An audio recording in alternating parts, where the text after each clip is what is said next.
O Governo do Estado de São Paulo e a Secretaria do Estado da Cultura e o Grupo Pirlim Pim Pim Contadores de Histórias apresentam o espetáculo Noite do Sol Nascente, Contos Japoneses, que faz parte do projeto selecionado pelo Programa de Ação Cultural PROAC 2014, em parceria com o Movimento Procultura e apoio da Secretaria Municipal de Garça.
há muitos anos atrás, havia um rapaz chamado Gengoro, lá no Japão, que um dia encontrou um estranho tambor.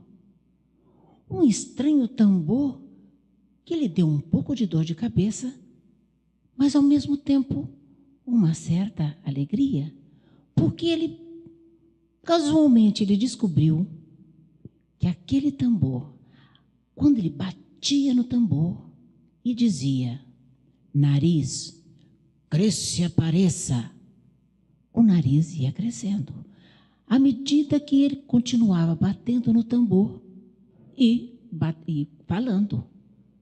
E a recíproca era verdadeira. Quando ele batia de novo e dizia: nariz, diminua e desapareça, o nariz, gradualmente, à medida que ele batia e dizia as palavras, o nariz diminuía. Era um tambor muito estranho aquele. E muito mais estranho era o poder que ele emanava. O Gengoro ficou entusiasmado. Ele logo percebeu que ele tinha que tirar proveito daquele tambor. Chamou o amigo Taro e disse: vamos fazer uma peregrinação por todas aqui a nossa província e quem sabe no Japão todo.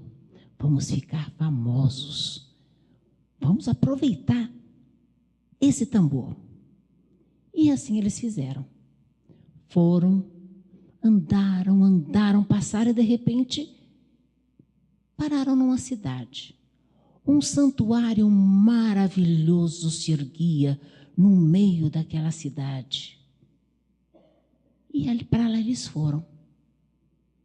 Os dois olharam e viram uma moça linda, ricamente vestida, acompanhada de uma garota menor, que ao que tudo indicava era irmã dela.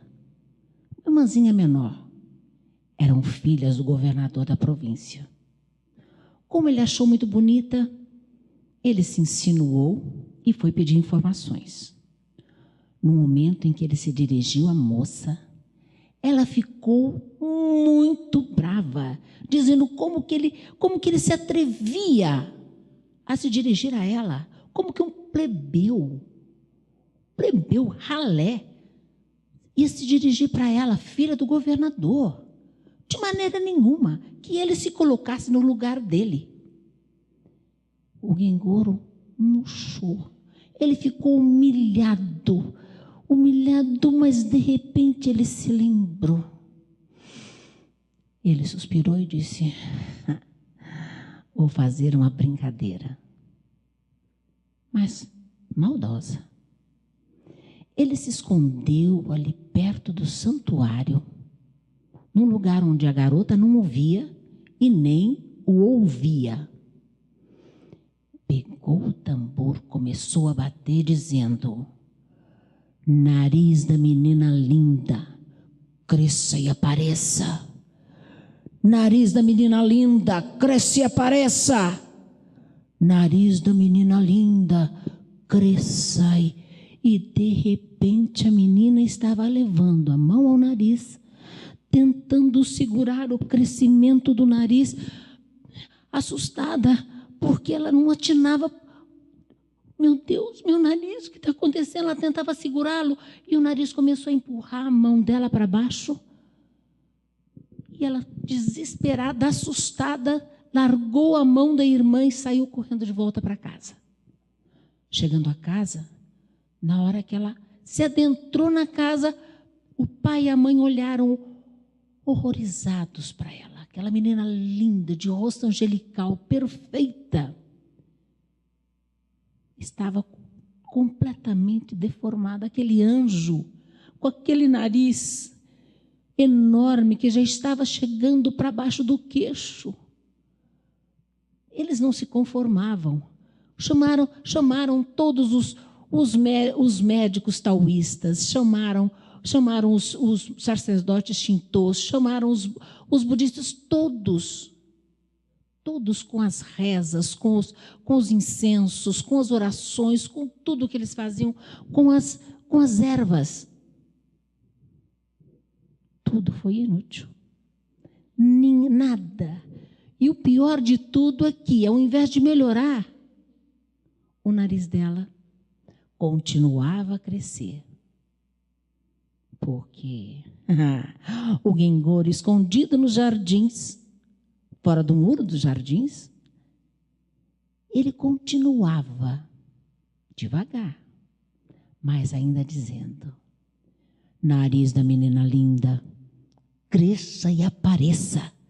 Nariz da menina linda, cresça e apareça. E o nariz continuava crescendo. O pai ficou desesperado, porque aquela filha era a esperança dele para a corte. Linda do jeito que ela seria uma princesa imperial. Já pensou? Ele, o pai, morando na corte. Nossa, cunhado, tendo como cunhado o filho do imperador. Seria demais. Mas ele estava vendo o sonho dele por Aranaguá abaixo. Naquele desespero, sem fim, ele estava desesperado, ele não sabia mais o que fazer. O Taro, amigo de Gengoro, aparece na mansão fantasiado de Shinto. Chega lá, faz as orações, junto com todos os outros que estão lá tentando curar a menina. Faz e, de repente, chega perto do pai da menina e diz assim: meu senhor, as nossas orações, os nossos incensos, os nossos chás são bem-vindos. Todos isso daí é muito bom. Mas o senhor é tão poderoso, tão rico.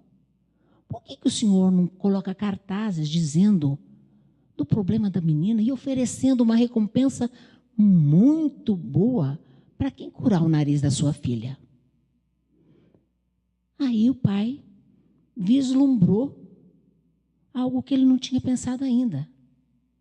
Mandou fazer cartazes oferecendo recompensas e distribuir para a província todinha. 3 dias depois, o Gengoro se apresenta na mansão, se apresentando como um terapeuta nasal. E chega e diz: meu senhor, preciso ver a menina. E o pai leva ele até o quarto da menina, e na hora que ele entra, ele se assusta.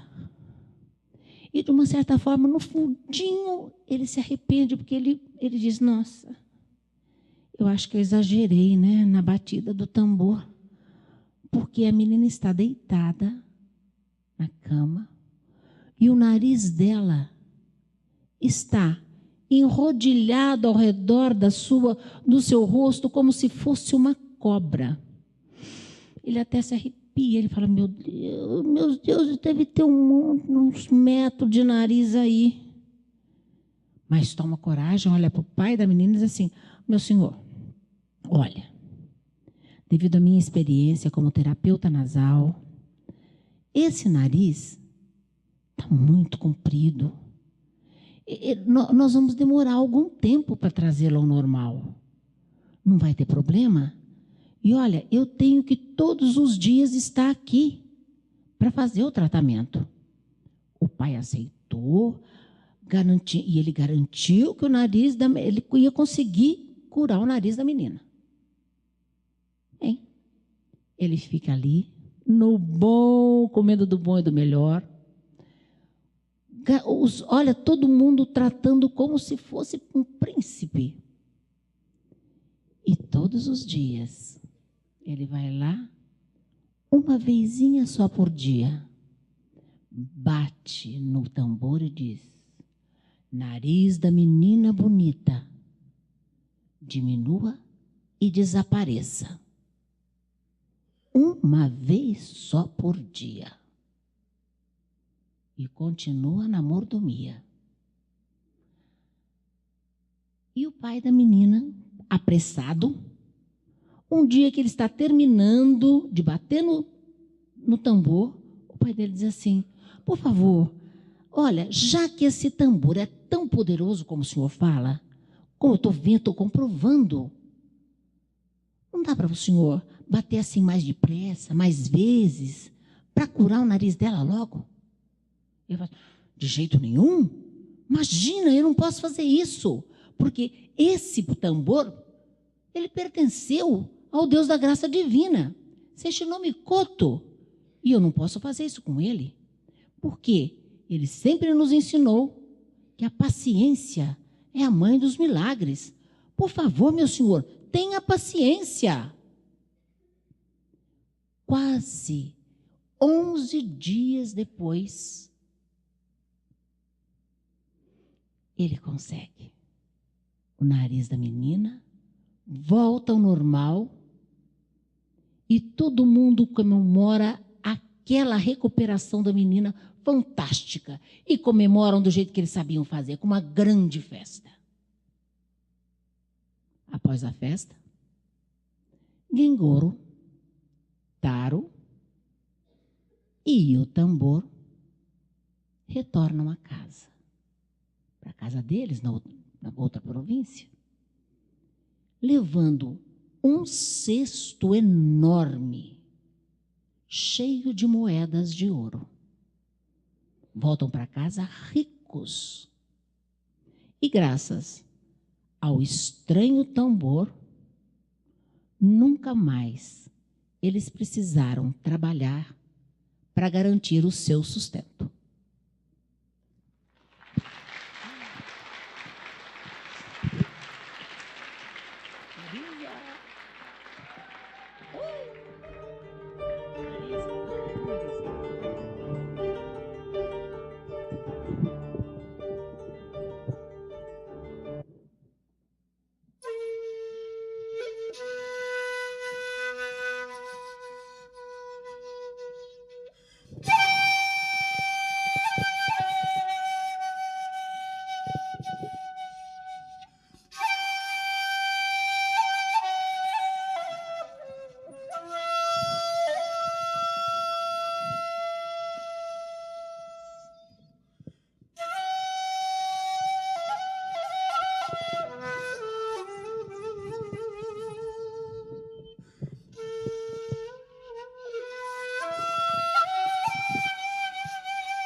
Essa história é muito antiga.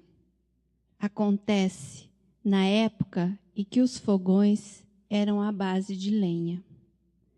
Havia um jovem trabalhador que morava numa casinha muito humilde, perto de uma montanha. Toda manhã ele levantava para catar as lenhas ali por onde ele morava, para transformar em carvão e vender na cidade. Depois de um exaustivo dia de trabalho, ele teve um sonho. Sonhou que estava caminhando numa estrada de névoa. Era um sonho, era um cenário de sonho. E de repente apareceu para ele um senhor de barba branca, cabelos longos brancos também, que cavalgava num cavalo branco com asas enormes.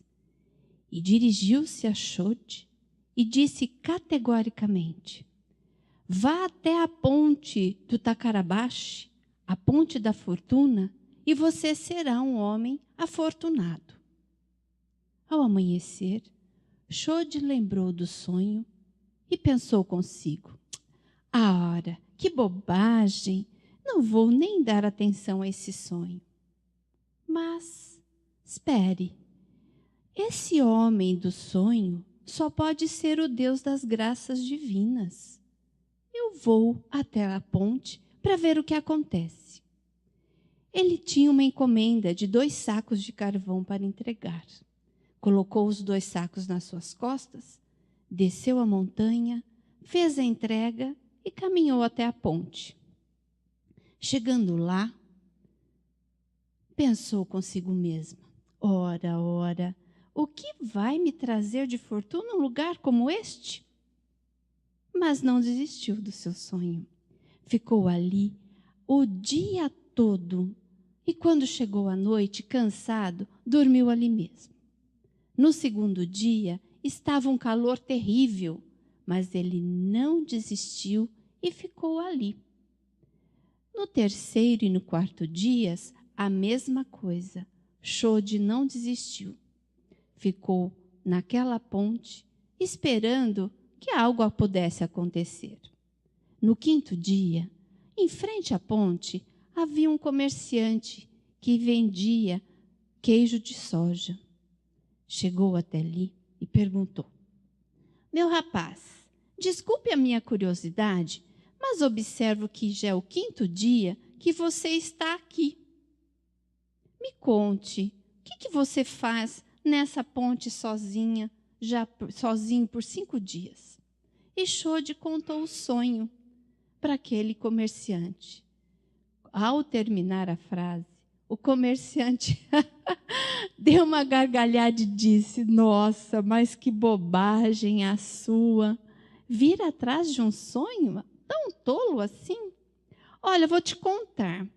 Eu também eu acho que eu sonhei com esse Deus das graças divinas.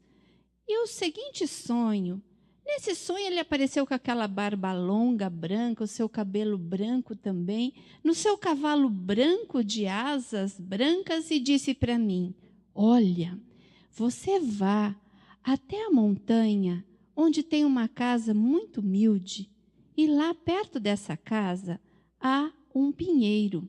E nessa casa mora um rapaz, um carvoeiro chamado Xode. Vá até lá, cave e você será um homem rico. Veja só que bobeira esse sonho meu. Eu não conheço nenhum Xode, não sei ninguém que mora perto da montanha e muito menos essa casa que tem esse pinheiro. Xode, quando ouviu a voz, o que esse rapaz tinha falado, o seu coração disparou, ele ficou pálido, mas disfarçou. Juntou as suas forças depois de 5 dias, cansado em cima daquela ponte, voltou para sua casa e lá, no seu pinheiro, cavou e encontrou um baú repleto de moedas de ouro. A partir desse dia, ele não se chamou mais Xode, e sim Chade. Afinal, feliz aquele que acredita e luta pela beleza dos seus sonhos.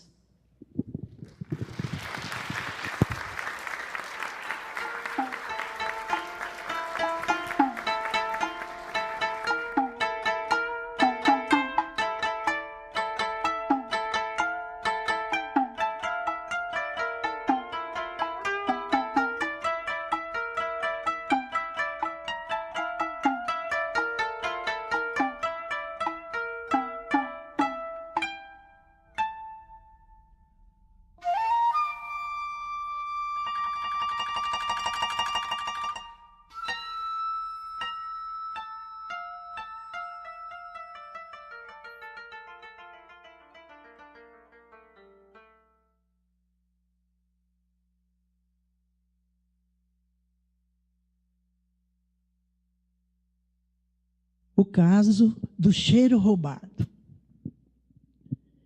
Alguns séculos atrás, lá pelo século XVII, XVIII, quando a capital do Japão não chamava Tóquio, chamava-se Edo, morava lá um juiz chamado Oka Tadazuki. Era um juiz muito respeitado, porque ele era incorruptível, muito competente e fazia sempre justiça nos seus julgamentos. Mais ainda, documentos antigos contavam que Oka Tadazuki não se recusava nunca a receber qualquer pessoa que lhe trouxesse uma queixa, por mais absurda que essa queixa fosse. Então as pessoas o procuravam com casos até muito incomuns, e ele sempre os atendia com paciência e lhes oferecia um julgamento justo. E esse caso que nós vamos contar é um desses incomuns que foram levados para o juiz Oka Tadazuki. O caso do cheiro roubado. Edo era a capital do Japão, como nós já vimos, e era, naquela época, o centro de todos os acontecimentos mais importantes que havia. Para lá, acorriam pessoas, muitas pessoas que procuravam oportunidades na vida. A cidade parecia um formigueiro. Muitos jovens iam para Edo à procura de aprender uma profissão para que pudessem, então, ter o seu sustento.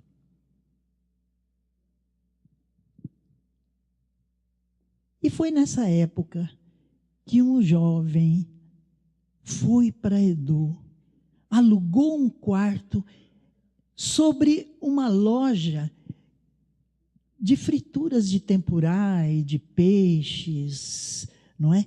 E ele quis trabalhar lá naquela loja e foi aceito. Ele era um rapaz muito criativo, muito esforçado, mas o dono da loja era um homem muito mesquinho, desconfiado. Ele não permitia que os seus funcionários tirassem nem um pedacinho de qualquer fritura que fosse. Eles comiam mesmo todos os dias arroz puro. E mais ainda, aquele homem estava sempre desconfiado que os seus funcionários o lesavam. Então ele estava sempre de olho. E num dia aconteceu do dono da loja ouvir uma conversa entre um dos funcionários e aquele rapaz que morava sobre a loja. E o rapaz dizia assim, o funcionário dizia assim: nossa, como nós somos pobres, a gente passa o dia todo no meio de tanta comida e na hora da refeição nós temos que comer arroz puro. E o rapaz que morava lá em cima da loja respondeu: olha, nós somos mesmo muito pobres, mas você sabe, eu já descobri como é que a gente pode solucionar esse problema. Sabe o que eu faço? Na hora do jantar ou na hora do almoço, eu vou lá para cima quando começam as frituras aqui embaixo na loja. E enquanto eu como aquele arroz, eu vou sentindo o cheiro dos tempurás, dos peixes, de todas as frituras gostosas que se faz aqui. E aquele cheiro torna o meu arroz mais saboroso. Você sabe que o cheiro de tempurá, o cheiro dos peixes, pode tornar o nosso arroz mais gostoso? O dono da loja, ouvindo isso, se sentiu lesado, porque estavam roubando o cheiro dos alimentos que ele vendia na loja. E ele então interrompeu a conversa dos dois e disse para o rapaz: olha aqui, seu ladrãozinho, você está se utilizando do cheiro dos alimentos que eu vendo na loja. E isso é roubo. O rapaz, assustado, disse: cheiro é roubo? Mas o cheiro está no ar. Como é que isso é roubo? Eu cheiro se eu quiser. E o homem disse: roubou sim, porque o cheiro vem da minha, vai lá para cima da minha loja, e é dos meus alimentos, e você vai ter que pagar pelo cheiro que você usou. O rapaz disse: sentir um cheiro que está no ar não é roubo, coisa nenhuma, e eu não vou pagar nada, nada. O homem ficou furioso, pegou o rapaz pelo colarinho e falou: quer saber de uma coisa? Eu vou levar você para um juiz resolver isso. E levou justamente para o juiz Oka Tadazuki. As pessoas que assistiram à cena diziam que, imagina, levar uma coisa tão absurda para um honorável e respeitado juiz, ele não vai receber de jeito nenhum. Mas, lê do engano, o juiz recebeu aquele homem de uma maneira muito respeitosa, ouviu todo o caso e prometeu a ele que iria julgar. As pessoas ficaram assustadas. E depois de algum tempo, o juiz então deu o veredito. O cheiro dos alimentos é propriedade do dono da loja. Então, o rapaz é culpado. Ele se utilizou do cheiro dos alimentos da loja desse homem. E isso é uma apropriação indevida. Ele é culpado. O dono da loja ficou feliz. Começou a rir de felicidade, né? E o rapaz, horrorizado com o que o juiz havia dito. E ele começou a pensar: meu Deus, como é que eu vou pagar essa multa de 3 meses que eu utilizei o cheiro dos alimentos da loja? E ele estava amargurado, quando o juiz então virou-se para ele e disse: olha aqui, meu rapaz, você tem dinheiro aí com você? E o rapaz disse: eu venho de uma família pobre, eu tenho algumas moedas, mas é para pagar o aluguel do meu quarto. Se eu não pagar o aluguel, eles me mandam para a rua. E o juiz, então, virou-se para o rapaz e disse: deixa eu ver as moedas que você tem aí no bolso. E o rapaz, então, tirou as moedas do bolso, passou as moedas para a outra mão para que o juiz pudesse ver.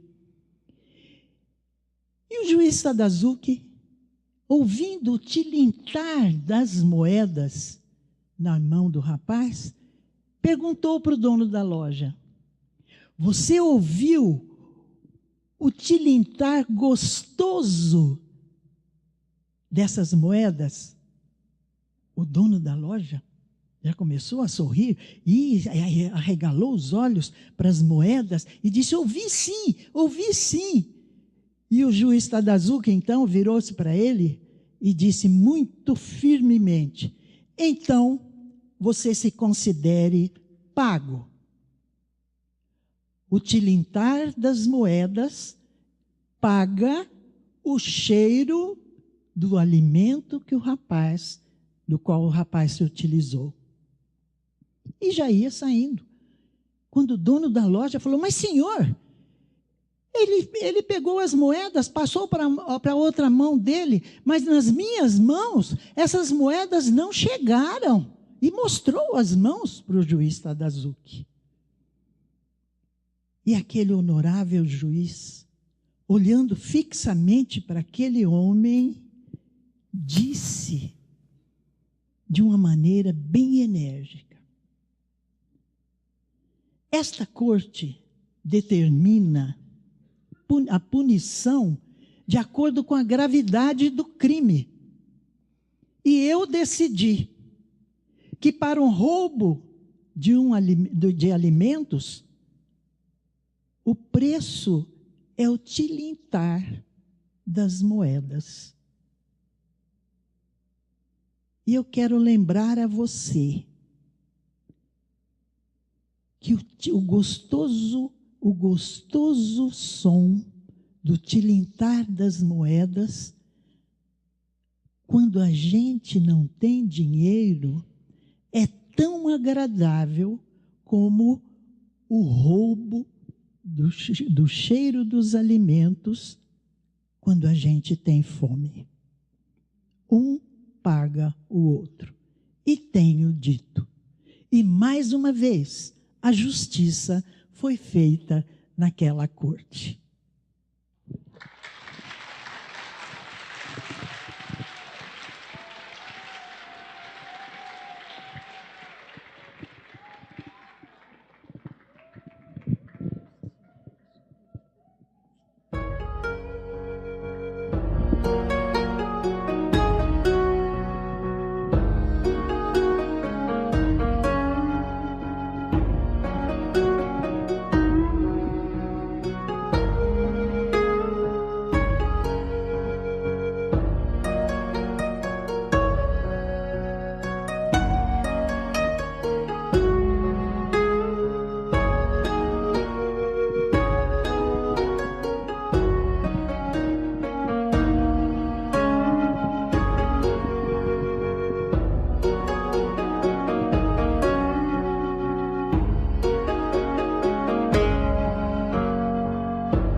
A bela mulher do desenho.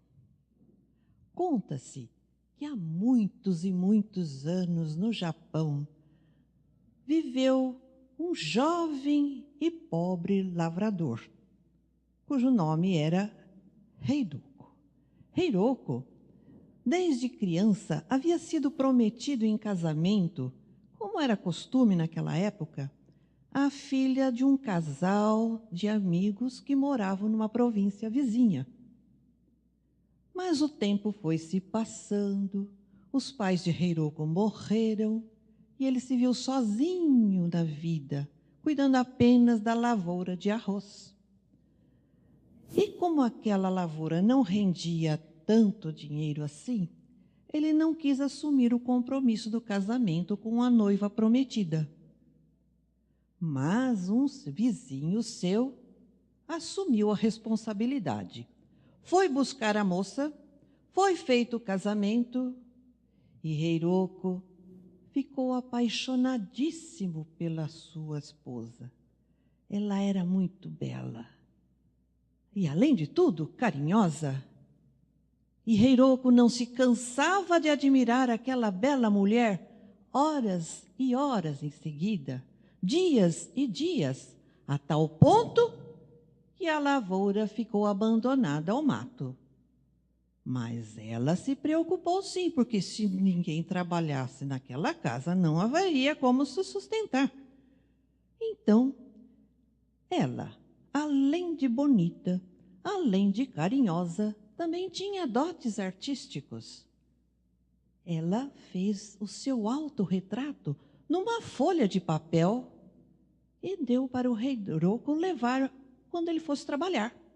Assim, quando ele ficasse com saudades dela, tirava o papel do bolso e ficava admirando a bela mulher do desenho. Certo dia, em que Heiroco estava trabalhando, ele ficou com saudades, sim, da esposa. Tirou o papel do bolso, desdobrou e estava admirando aquele desenho quando um vento muito forte veio e levou o papel embora, muito longe, muito alto. E Heiroco não conseguiu recuperar o seu desenho. E aquele papel foi parar justamente dentro dos muros do castelo do governador da província. Um homem muito conhecido pela sua vaidade, tão vaidoso que ele tinha retratos dele espalhados por todas as salas do castelo. Espelhos para todos os lados onde ele pudesse se admirar. E ele se achava o homem mais bonito do mundo. Quando ele viu aquela mulher daquele desenho, ele olhou e falou: "Ah, não tenho dúvidas, essa é a minha esposa, é a esposa perfeita para mim. Afinal de contas, nós faremos o par mais bonito do mundo." E imediatamente mandou os soldados vasculharem toda aquela região à procura daquela bela mulher. E os soldados invadiram residências, invadiram propriedades e chegaram à casa de Heiroco. E viram que a mulher de Heiroco era a bela mulher do desenho. Ela seria sequestrada. Heiroco protestou, implorou, chorou, brigou com aqueles soldados, mas eles eram o maior número. E ele apanhou tanto, tanto. Ele foi amarrado, jogado num canto. E a bela mulher foi sequestrada, sim, mas só que antes, ela passou por Heiroco e deixou com ele um pacotinho com sementes. Eram sementes de pêssegos. E ela lhe disse que os plantasse e quando desse os primeiros frutos, que os fosse vender lá na cidade, lá perto do castelo. E ela foi-se embora. Heiroco ficou sem a sua esposa, ficou sem o desenho. Mas o tempo passou. 3 anos se passaram. Heiroco cuidava da sua lavoura e os pessegueiros já estavam dando seus primeiros frutos.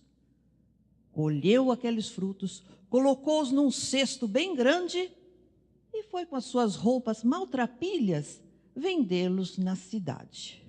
E lá na cidade, ele começou a apregoar a sua mercadoria. Olhem os pêssegos, comprem os pêssegos, pêssegos que nasceram das sementes do amor. Comprem os pêssegos que nasceram das sementes do amor. E a voz de Heiroco ressoava pelas ruas da cidade e chegou até os salões do castelo. E num desses salões estava o governador com a bela mulher. Porém, o governador vivia aborrecido, porque nesses 3 anos, aquela bela mulher nunca havia dado um sorriso sequer. Mas ao ouvir a voz do Heiroco, aquela bela mulher deu um sorriso. E o governador ficou tão feliz porque a mulher fica mais bonita sorrindo. E quanto mais o vendedor de pêssegos gritava, mais ela sorria. A tal ponto que o governador mandou buscar o vendedor para entrar lá no castelo. Heiroco entrou, mas não se deu a conhecer, e nem a mulher. Então, ele continuou apregoando: comprem os pêssegos que nasceram das sementes do amor. E a mulher ria cada vez mais. E o governador, entusiasmado, propôs para o Heiroco o seguinte: que trocassem as vestimentas. Heiroco ficaria com as ricas roupas de governador, todas de seda, bordadas a ouro, e o governador colocaria o traje maltrapilhos de Rei Rocco. Assim foi feito. E o governador começou também a fazer o mesmo pregão. Comprem os pêssegos, comprem os pêssegos. E a mulher ria. E ele, entusiasmadíssimo, continuou gritando, saiu do castelo, passou pelos portões sem que os soldados notassem, e ele continuou vendendo os pêssegos, porque ele estava se divertindo com a situação, e foi vender os pêssegos na cidade. Horas depois, ele voltou ao castelo. Já estava até anoitecendo e quis entrar, mas os portões estavam fechados, e os porteiros não consentiram que aquele maltrapilho entrasse no castelo. E ele falou assim, mas eu sou o governador, eu quero entrar. E o soldado assim, imagina o governador, eu sou o governador. E chamou de burros, de idiotas, de cegos. Mas aí os porteiros ficaram mais furiosos ainda e falaram, você quer saber? Olha, o governador saiu há várias horas do castelo, feliz da vida com a sua bela mulher, e partiu para uma longa viagem sem data para voltar. E você, seu intruso, se não for embora daqui, você vai apanhar e muito. E o governador continuou insultando, levou uma surra imensa, e ali, sem poder provar que ele era o verdadeiro governador, teve que se retirar, levando apenas um velho papel com o desenho de uma bela mulher.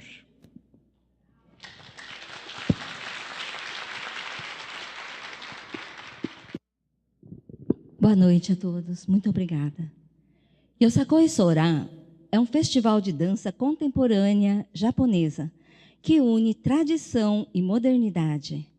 Criado em 1991 em Hokkaido, no Japão, ele representa uma celebração em agradecimento pelos resultados da colheita e da pesca. Dança e música exaltam os movimentos da atividade pesqueira, simbolizando a luta contra o mar e o heroísmo dos pescadores em busca de sustento. O grupo de dança Yosakoi Soran, da Seichonoye de Garça, nasceu em outubro de 2014 de uma forma despretensiosa. Primeiro, para trabalhar autoconfiança, disciplina e união. Segundo, preservar a cultura através das crianças. Terceiro, motivar as crianças através de algo que elas gostassem e que transmitisse alegria. São crianças que nunca haviam dançado, mas que se esforçaram muito e hoje estão se apresentando pela primeira vez num espaço como este. São eles Amanda Yukari Ribeiro Oada, Beatriz Sayuri Ribeiro Oada, Brenda Mayumi Matsumoto, Gustavo Yuji Minakawa, Lucas Mori Matsumoto, Pamela Belório e Rafael Hiroaki Michiue Okamoto. Muito obrigada.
Oi, boa noite a todos. Meu nome é Miyuki, eu represento o grupo Hibiki Wadaiko. Hoje eu estou aqui para trazer um pouquinho da história do taiko para vocês. Estão prestigiando esse evento. O taiko, antigamente, era usado nas guerras e eram utilizados até para demarcar território, né? Onde o território era demarcado onde o som do taiko chegava. Ou seja, a pessoa tocava uma vez sobre o taiko e até onde o som se propagava era o território daquela pessoa, né? E com o tempo a história assim foi mudando um pouquinho, né? Que depois que o taiko foi utilizado em guerras, era utilizado também em cerimônias religiosas. Então, foi criado também, agora, né, o Kumidaiko, que é o estilo de taiko que a gente toca hoje. O nome do nosso grupo é Hibiki, que significa vibração, que são as ondas sonoras emanadas pelo taiko. O taiko, como vocês podem ver, ele tem um som bem forte, né? Cada batida, ela tem um significado como se fosse você estivesse no feto da sua mãe, onde você está dentro da barriga e sente o coração da sua mãe bater. Então, assim, o taiko ele tem esse significado, né? As batidas do coração. Agora, a gente está preparando aqui o palco. A gente vai trazer a música que chama Toukon. Toukon significa espírito de guerra.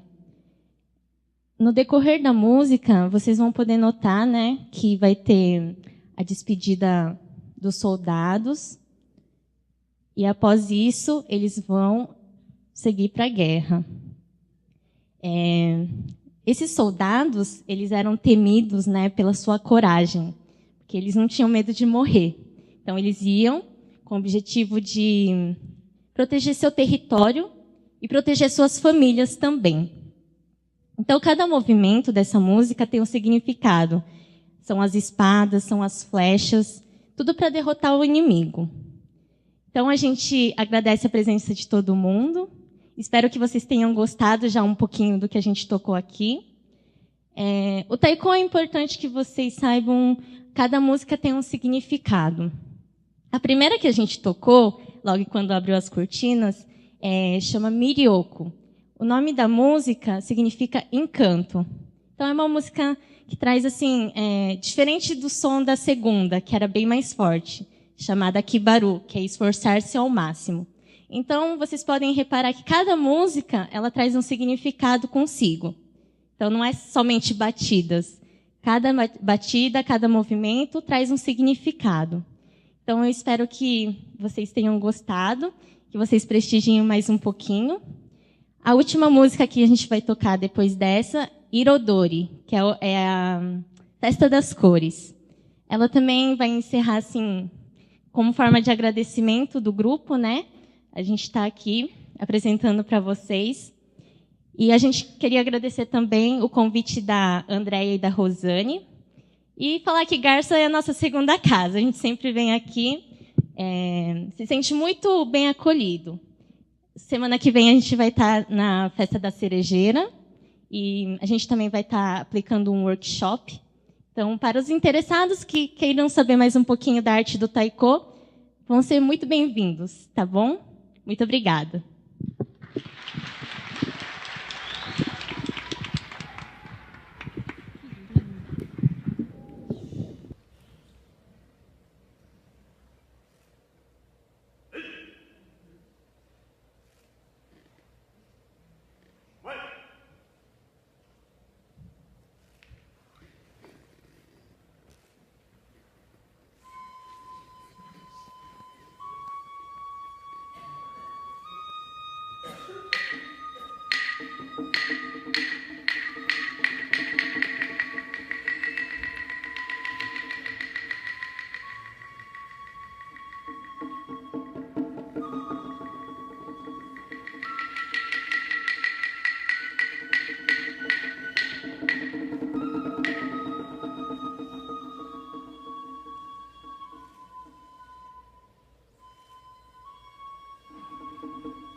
Boa noite. Nós, do Grupo Pirlim Pim Pim Contadores de Histórias, agradecemos a presença de todos.